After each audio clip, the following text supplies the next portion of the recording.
Hey guys, I'm back with a new video today. In today's video, I'm going to be talking some more about Warhammer Odyssey. I've been playing the soft launch, I've reached the max level, and I've reached the maximum quest that you can do. So I'm going to be giving you guys a full review and if it's worth playing when it actually comes out globally. Now keep in mind, this is the soft launch, so there's a lot of features that's not released yet, but I'm going to talk about my experience and you can kind of see where this game is going from playing the soft launch. So let's jump right into it. Make sure you guys like and subscribe if you haven't, and let's check it out. Now, off the bat, you guys can see I fixed my graphics, okay? I was having some graphic issues. I was playing the zombie version of the game last time, but I fixed it now, and the graphics look way better than last time. And I've honestly been enjoying the game. So let's talk about the game off the bat. Now, I'm gonna be honest with you guys. When it comes to this game, if you guys are looking for an MMO to play casually or just for fun, I don't see this game being for you. And the reasoning for that is this game is very grindy. Okay, it's the core of MMORPG, like the classic type core where everything that you do is grinding. When it comes to equipment, comes to your leveling, comes to your questing, comes to your gears, comes to fixing your gears, trading, auction house, everything is grinding in this game. They want you to put in the effort and actually play and enjoy every aspect of the game. So if you're looking for an easy way out or looking for some shortcuts, I don't see this game being for you. It's no auto, no BS here. It's literally grind, hardcore MMO on a mobile device. Now, I've seen a lot of people talk about the combat in this game and the movement, how it's slow, how it feels a little clunky. And I'm gonna be honest with you guys, I do feel like the character movement is a little bit slow. I wish it was a little faster, or there was a possibility to either dodge or sprint, or just make the characters a little bit faster. And when it comes to the combat, yes, the combat is a little bit slow. The attacks are slow, and the way that you can't move while attacking is unfortunate. However, guys, after playing this game, I realized that the spells in this game that you use, the skills that you use, is very important to your character. If you're not using the right combinations and the right skills at the right times, your character will suffer and your combat will suffer. So the spells or skills are very important in this game. The mobs are very strong. Just the mobs, from the scratch mobs. Even honestly, I had a lot of deaths in this game trying to grind to 15.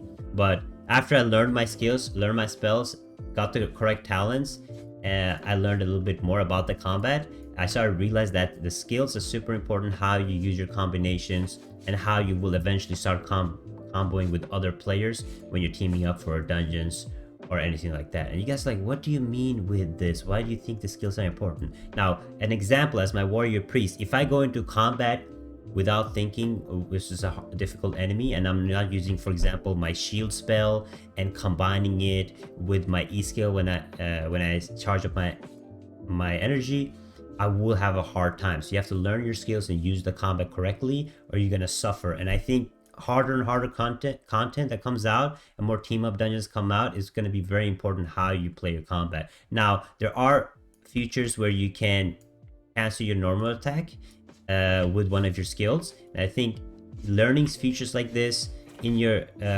gameplay will help you understand the combat way better. I haven't had too many issues with the combat. I think again, if they could improve on it, but it's not bad at all. And I see where they're going with this classical MMO feel, and I'm all down for it. Now, talking about combat, let's talk about the talents a little bit. When it comes to the talents and the character, there's a lot of things that you can do differently from everybody else. Now, first of all, you have your actions, which is your skills. And in your skill tree, basically, you can choose when you reach level 10, you can choose where you want to go, what path you want to take with your skills. You can, for example, in the warrior priest, I could choose to go the tank path or the DPS path. I chose the tank path because I want to be the tanky character and help out in dungeons as a tank. And on every single tree that you do and the spells that you learn, there is abilities to increase the levels of those certain skills. So for me, I would be increasing the Bulwark of Sigmar more than I would increase the Lead of the Way, because I use this skill more often and it's more useful for me. So using this, you can design your character, and the same goes for the stats of your character. Now, as being a tank, I would wanna in the future, and right now I just put my spell skills and everything, but I would wanna have high initiative, for example, because I want to be able to evade attacks since I am the tank, and maybe high wounds stats. So you can design it basically like you want yourself and be different from everybody else in how you design your character when it comes to the skills. So that is basically super nice. I love this aspect of this, and being able to put the skills and your different talents like you want them yourself. And I think it's a great feature and will lead for you to design your character like you want to. And eventually people will figure out some crazy talent trees, and you will have the option to reset the talent trees. They said that with spending some gold, I think you'll be able to buy something from the auction house to reset your talent if you want to do that in the future. So there's a lot of potential there, both in skills and talents. Now I really hope when it comes to character design, they did a great job with the customization of your characters at the start, where you can be both male and female, and you can customize your face and your features. I think it's really nice that they added that to the game, but I hope in the future that they will also start adding customization to your gear and your character, and I think they will if the community wants them to, because they do listen to the community a lot, I've seen. So again, high hopes for them there, and great potential there for more character customization. Now remember guys, this game is just coming out. This is like the start phase of the game, and eventually after a couple of months we'll be starting to see a more finished product, and hopefully we'll see some really cool features going forward. Now when it comes to the game itself, they have player trading, they have player duels. So how does this work? I don't know how you have to wait countdown. Oh.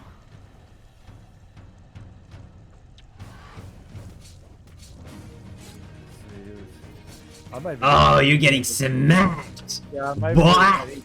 Oh my god! I actually destroyed you. I don't think there's any damage I did to you. Oh my god! I'm dancing, dog. Hey, the taunt, baby, the taunting you. Look, chicken set. You got smacked though. Not gonna lie. Let's do a new one. Round 2, fight. Better do some damage, dog. Yeah, apparently. I don't. Oh, that's what you do. I got it. I know what you're doing. I'm doing nothing. You're gonna die. No. I know. You pot? You potted and lost? No, that's an attack of mine. Okay. Your Victory! They have auction house, so you'll be able to trade, and it will be a player-driven economy. And how they make sure that they take money from you is through repairing your gear.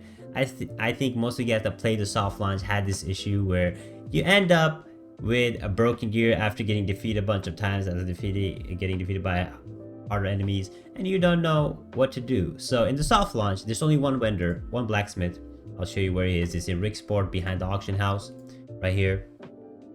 And basically, you can go there and repair your gear and pay him some money and be like, hey, repair my gear.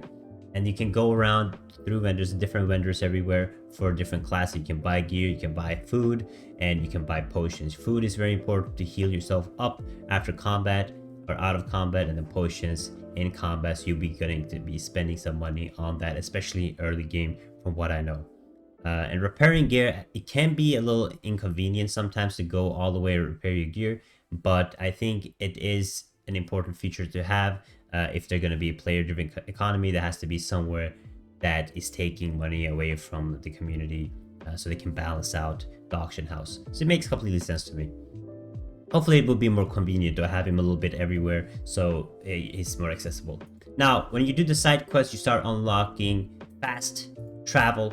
This will become really important, so make sure you guys are doing your side quests. The side quests are the blue quests, and if you do them, you can unlock different fast travels everywhere. So very important that you do that at the start of the game. It will be super useful for you when you're starting the game. Do your side quests. They will be important for your journey and make it way easier for you to travel around, which also costs a little bit of money, of course, which makes complete sense. Now, overall, from player trading to eating food to questing, teleport, I've been loving this game. It is grindy. You want to make sure that you're doing the same amount of questing as you're doing mob farming. I felt that that was very important when I was starting. I was just trying to quest, because most MMOs these days, you just quest and you get through everything, but the monsters gets really strong. So you want to make sure mob farming gives you a lot of EXP in this game, if they're on the same level as you, and you want to have like a great balance with mob farming, also with questing. So overall, it's going to be super grindy, but you can have a great experience in this game.